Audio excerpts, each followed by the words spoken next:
सुबह सुबह हुल्क अपनी छोटी सी झोपड़ी के अंदर बैठा हुआ था। तभी अचानक एक गांव का आदमी भगते हुए आया और चिल्लाकर बोला कि उसकी मां गांव में बेहोश हो गई है।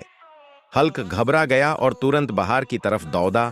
उसका दिल जोर जोर से धड़क रहा था और उसने अपनी मां को खेत में बेहोश पड़ा पाया, जो मुश्किल से सांस ले रही थी।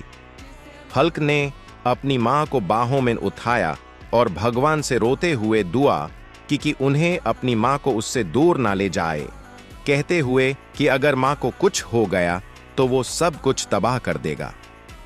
एक पल भी गवाए बिना हल्क अपनी मां को हॉस्पिटल ले गया और डॉक्टर के सामने हाथ जोड़कर उनकी जान बचाने की भीख मांगी।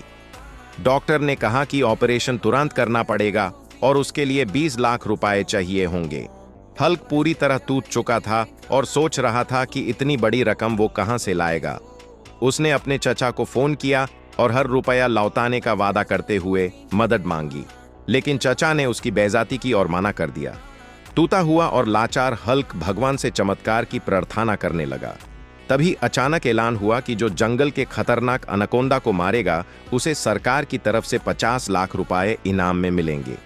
हल्क की आंखों में आग भर आई और उसने फैसला कर लिया कि चाहे उसकी जान चली जाए लेकिन वो अपनी मां को मरने नहीं देगा। हल्क जंगल में गया, अनाकोंडा को लाल करा और एक भयंकर लादे के बाद, जिसमें वो लगभग अपनी जान खो बैठा था, आखिरकार उसने अनाकोंडा को मार दिया। सरकार ने हल्क को 50 लाख रुपए का इनाम दिया। हल्क दौड़ता हुआ हॉस्पिटल पहुंचा, डॉक्टर को पैसे दिए और अपनी मां को बचाने की गुहार लगाई।